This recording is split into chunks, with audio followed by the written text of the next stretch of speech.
السلام علیکم ورحمۃ اللہ وبرکاتہ۔ قیامت کے دن تمام انسانوں کی صورت میں نہیں اٹھائے جائیں گے۔ کیا آپ کو معلوم ہے متکبر لوگ چینٹی کی صورت میں اٹھائے جائیں گے قیامت کے دن، کہ دنیا میں تو بہت اپنے آپ کو بڑا سمجھ کے اور ایسے زمین پہ سینہ چوڑا کر کے چلتے ہوتے تھے نا کہ ہمارے سے اوپر تو کوئی ہے ہی نہیں، تو قیامت کے دن لوگ انہیں رونتے ہوئے جائیں گے۔ اسی طرح جو لوگ سود کھاتے ہیں وہ لوگ قیامت کے دن کیسے کھڑے ہوں گے؟ قیامت کے دن الذین یأکلون الربا لا یقومون الا کما یقوم الذی یتخبطہ الشیطان من المس۔ جو لوگ سود کھاتے ہیں قیامت کے دن وہ صحیح طریقے سے کھڑے بھی نہیں ہو پائیں گے، وہ لڑکھڑا رہے ہوں گے، اور ایسے جیسے کسی کو شیطان نے چھو کر خبتی بنا دیا ہوتا ہے نا، شیطان نے انہیں چھو کر مجنون بنا دیا ہوگا۔ جیسے شراب پیا ہوا شخص ہوتا ہے نا، اس کو لوگ ادھر سے پکڑتے پکڑتے اس کے گھر تک بھی پہنچاتے ہیں تو وہ کھڑا نہیں ہو پا رہا ہوگا صحیح سے۔ جیسے کچھ لوگ کہتے ہیں نا کہ تم مرتے ہو تو مرو، ہمیں تو ہمارا سود سمیت قرض واپس چاہیے، تو بینک بھی ایسے ہی کرتے ہیں کہ دیتے ہیں پیسہ اور پھر بعد میں سود کے ساتھ انہوں نے قیمت واپس لینی ہوتی ہے، تو کوئی اس دن اس چیز کو جسٹیفائی نہیں کر سکے گا۔ آج ہم اسی کبیرہ گناہ کے بارے میں بات کریں گے، سود کے بارے میں، کہ کس قدر حرام ہے یہ، اس کا کیا انجام ہے جو لوگ سود کھاتے ہیں، اور وہ لوگ جو سود کھاتے ہیں وہ کیا کہیں گے قیامت کے دن، ابھی کیا کہتے ہیں؟ ذَلِكَ بِأَنَّهُمْ قَالُوا إِنَّمَا الْبَيْعُ مِثْلُ الرِّبَا۔ وہ کہتے ہیں تجارت بھی تو ربا کی طرح ہی ہے۔ ان کے دو گناہ ہو گئے، ایک تو وہ سود کھاتے ہیں، دوسرا اپنے گناہ کو جسٹیفائی کرتے ہیں۔ تجارت اور سود میں فرق کیا ہوتا ہے؟ تجارت میں رسک ہوتا ہے کہ ہمیشہ منافع نہیں ہوتا، کبھی منافع ہوتا ہے اور کبھی ہمیں نقصان ہوتا ہے، لیکن سود میں ہمیشہ کا پروفٹ ہوتا ہے، پتہ ہے کہ ہمیں زیادہ ہی ملنا ہے۔ آپ کس کو قرض دے دیں اور آپ نے کہنا ہے کہ آپ نے اگلے مہینے مجھے اتنا بڑھا کر دینا، اور اگر آپ نے نہ دیا، اس سے مہینہ 2 مہینے اور لیٹ کیا تو 1000+ ہوتا رہے گا ہر ایک ڈیلے پڑنا، تو آپ کو پتہ ہے کہ آپ کو زیادہ ہی ملنا ہے، یعنی کہ پکا منافع ہے ایک پارٹی کا اور ایک پارٹی کا نقصان، پہلے سے ہی دونوں کو پتہ ہے۔ لیکن تجارت میں دونوں برابر کے شریک ہے، اگر دونوں کو نقصان ہوتا ہے تو دونوں کو برابر، نفع ہوتا ہے تو دونوں کو برابر تقسیم ملے گا۔ فکسڈ پروفٹ کی ضمانت نہیں ہوتی تجارت میں، اور فکسڈ پروفٹ کی ضمانت سود میں ہوتی ہے۔ تجارت محنت مانگتی ہے، وقت مانگتی ہے، ذہانت مانگتی ہے۔ تجارت میں ایک بار فائدہ ہوتا ہے، ایک بار نقصان بھی ہو سکتا ہے، مسلسل فائدہ ہوتا ہے سود میں، اور سود میں کوئی محنت نہیں لگتی، بس ایک دفعہ آپ نے انویسٹمنٹ لگا کے چھوڑ دینی ہے، باقی اب آپ کا کام چلتا رہے گا۔ سب سے بڑا فرق وَأَحَلَّ اللَّهُ الْبَيْعَ وَحَرَّمَ الرِّبَا۔ اللہ تعالیٰ نے حلال کیا تجارت کو اور حرام کیا سود کو۔ اللہ تعالیٰ تو ہم سے زیادہ محبت کرتا ہے نا، وہ کیوں ہمارے لیے ہمارے فائدے کی چیز کو ہم سے دور کرے گا، حرام کرے گا اس سے؟ جان لے، ہمیں سمجھ آئے یا نہ جائے، اس میں حکمت ہے، اس میں ہمارے لیے ہی فائدہ ہے۔ آپ صلی اللہ علیہ وآلہ وسلم نے فرمایا، شب معراج میں نے کچھ لوگوں کو دیکھا جن کے پیٹ بڑے بڑے گھروں کی طرح ہیں، گھروں کی طرح۔ کین یو امیجن گھر کتنا بڑا ہوتا ہے؟ اگر آپ گھر ایک کمرے کا بھی لے لیں تو بھی کتنا بڑا ہے ایک کمرہ۔ تو پوچھا یہ کون لوگ ہیں؟ فرمایا سود کھانے والے۔ ایک روایت میں آتا ہے کہ ان کے پیٹوں میں سانپ بھرے ہوئے ہوں گے جو ان کو ڈس رہے ہوں گے۔ کین یو امیجن کہ گھر میں سانپ آ جائے تو ہم سب کی کیا حالت ہوتی ہے؟ ہمارے پیٹوں کے اندر، ان لوگوں کے پیٹوں کے اندر سانپ ہوں گے جو ان کو ڈھس رہے ہوں گے۔ اللہ تعالی ہم سب کی حفاظت فرمائے، ہمیں حرام مال سے بچائے، نہ تو وہ ان سے بچ سکتے اور نہ ہی وہ ان سے بچ کے کہیں بھاگ سکتے ہیں۔ اور قرآن میں اللہ تعالیٰ نے آگے کیا فرمایا؟ فَمَنْ جَاءَهُ مَوْعِظَةٌ مِّن رَّبِّهِ فَانْتَهَىٰ فَلَهُ مَا سَلَفَ۔ تو جو کوئی نصیحت کے آ جانے کے بعد، جب اس کے رب کی طرف سے اسے نصیحت آ گئی، اس کے بعد وہ حرام چیز کو چھوڑ دے، سود کو چھوڑ دے، وَأَمْرُهُ إِلَى اللَّهِ، تو اس کا معاملہ اس کے اللہ کی طرف ہے۔ وَمَنْ عَادَ فَأُولَٰئِكَ أَصْحَابُ النَّارِ، اور جو کوئی پھر بھی باز نہ آئے تو اس کے لیے ہمیشہ کی جہنم ہے، وہ آگ کے ساتھی ہیں، ہم فیہا خالدون، اور وہ اس میں ہمیشہ رہیں گے۔ ہمیشہ، کین یو امیجن ہمیشہ کتنا ہوتا ہے؟ ہماری زندگی کتنی ہے؟ 60 سال، 70 سال، 80 سال؟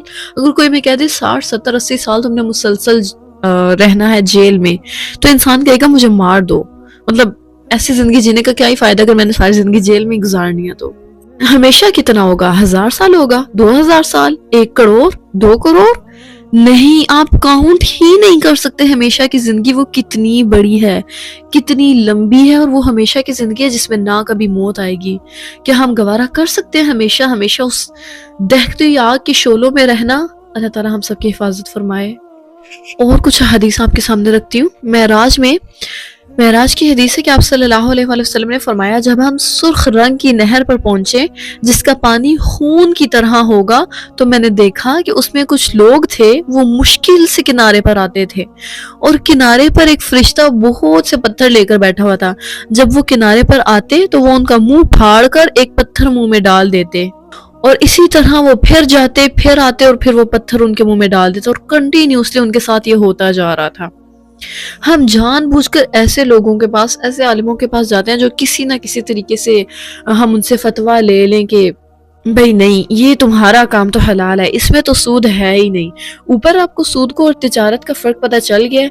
آپ کے پاس بہت سارے اوتھینٹک عالم ہیں، آپ ان سے پوچھیں، اور اگر آپ کی جاب میں ذرا سا بھی سود ہے تو اس سے ابھی توبہ کریں۔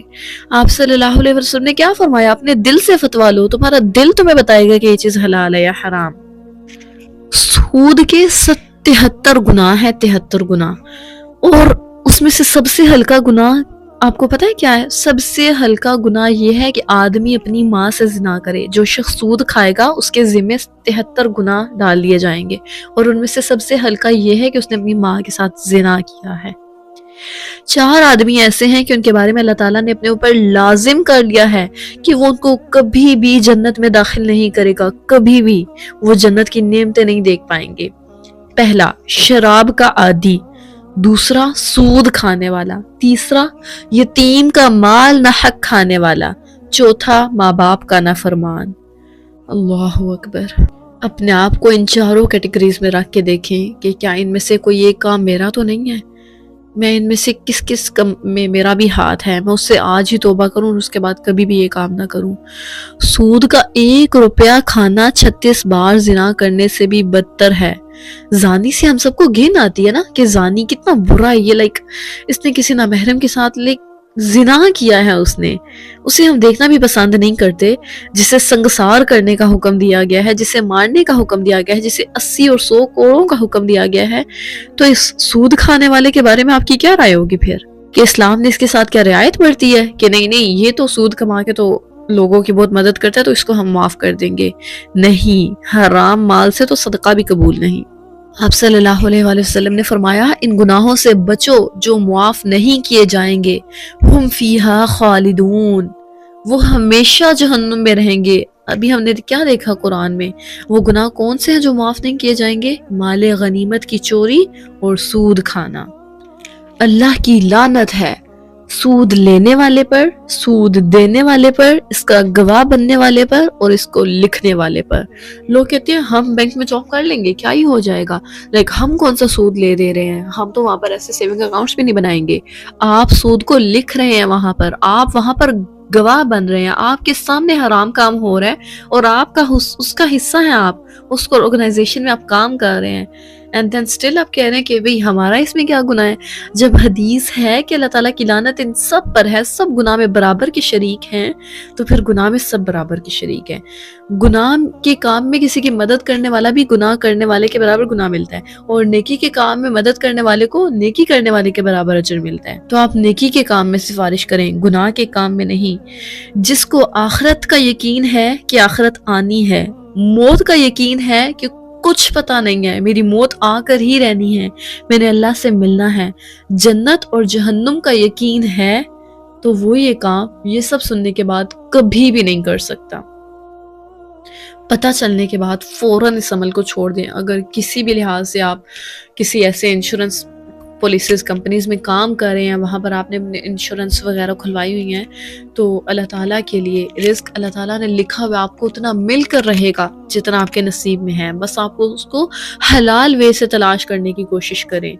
جب تک نہیں تھا پتہ تب تک کے لیے تو اللہ تعالیٰ سے اب توبہ اور استغفار کریں، وَأَمْرُهُ إِلَى اللَّهِ، اس کا معاملہ اللہ کی طرف ہے، اور اب اگر پتہ چل گیا تو اس کے بعد کبھی بھی یہ گناہ نہ کریں۔ اور صرف اتنا ہی نہیں، یہ جو ابھی میں نے آیت پڑھائی ہے یہ تھی سورہ بقرہ کی آیت نمبر 275، اور آیت نمبر 279 میں اللہ تعالیٰ نے فرمایا فَإِن لَّمْ تَفْعَلُوا فَأْذَنُوا بِحَرْبٍ مِّنَ اللَّهِ وَرَسُولِهِ، پھر بھی اگر تم باز نہ آؤ اس کام سے تو تیار ہو جاؤ اللہ اور اس کے رسول سے جنگ کے لیے۔ کیا کر سکتے ہو اے انسان؟ تم میں اتنی طاقت ہے کہ تم اللہ سے اور اس کے رسول سے جنگ کر سکو؟ اگر پھر بھی تم نے سود کو نہ چھوڑا تو اللہ تعالیٰ کا اعلان ہے واضح صاف صاف کہ تمہاری اللہ اور اس کے رسول سے جنگ ہے۔ اس کی مزید ڈیٹیل کے لیے سورہ بقرہ کی 275 آیت سے لے کر 281 تک پڑھ لیجئے گا۔ اللہ تعالیٰ ہم سب کو ہدایت دے۔ اس میں سود کے بارے میں اللہ تعالیٰ نے بتایا ہوا ہے، جتنا مجھ سے ہو سکا میں نے آپ تک پہنچایا۔ اللہ تعالیٰ ہم سب کو عمل کی توفیق عطا فرمائے۔ اس ویڈیو کو ان لوگوں تک ضرور شیئر کریں جو سودی کاروبار کرتے ہیں، جو لوگوں کو قرضے دیتے ہیں اور پھر سود سمیت واپس لیتے ہیں، پھر سود لیتے ہیں ان سے۔ کچھ لوگ تو ایسی جابز ہی کرتے ہیں، لیکن کچھ لوگ جب سود دیتے ہیں نا، یہ عام حالات میں عام آج کل کے 2 آدمی یہ کر رہے ہوتے ہیں، چھوٹے چھوٹے بچے کر رہے ہوتے ہیں کہ بھئی اگر میں تم سے اتنا دیا میں نے تمہیں تو تم مجھے اتنا واپس لوٹاؤ گے۔ جو پہلے سے فکسنگ ہوتی ہے نا کہ زیادہ کر کے لوٹانا ہے، وہ ہوتا ہے سود۔ اگر ایک بندہ دوسرے کو دے، مطلب قرضہ دے اور پہلے کچھ بھی ڈیسائیڈ نہیں کیا، پہلے تو یہی ہے کہ جتنا تم لے رہے ہو اتنا واپس کرنا ہے، لیکن بعد میں قرضہ جس نے لیا تھا وہ دیتے ہوئے واپس تھوڑا بڑھا کے دے دے، پہلے سے فکس نہیں تھا، تو یہ جائز ہے، یہ کر سکتے ہیں۔ وہ اپنی خوشی سے دے رہا ہے اور پہلے سے فکس بھی نہیں تھا، یہ سود نہیں ہوگا۔ لیکن اگر پہلے سے فکس ہوگا دونوں کے درمیان اور اگر وہ نہ دے، مطلب اگر وہ اس فکسنگ اماؤنٹ پہ نہ مانے، تو یہ سود ہی ہوگا۔ انڈیویجولی اور کسی کے ساتھ بڑے لیول پہ کام کرنے کے حوالے سے، دونوں حوالے سے آپ مطلب چھوڑ دیں اس چیز کو۔ سود بہت بڑا گناہ ہے۔ اگر آپ اپنا بیچلرز کمپلیٹ کر چکے ہیں، آپ اپنی اسٹڈیز کمپلیٹ کر چکے ہیں اور آپ آگے جاب کی تلاش میں ہیں، تو سب سے پہلی چیز یہ دیکھیں اپنی جاب میں، جہاں پر بھی آپ جاب کریں، کہ اس کی جو سیلری میرے پاس آئے گی وہ حلال ہوگی یا وہ حرام ہوگی۔ اپنے ہر کام سے پہلے دیکھیں کہ کیا میرے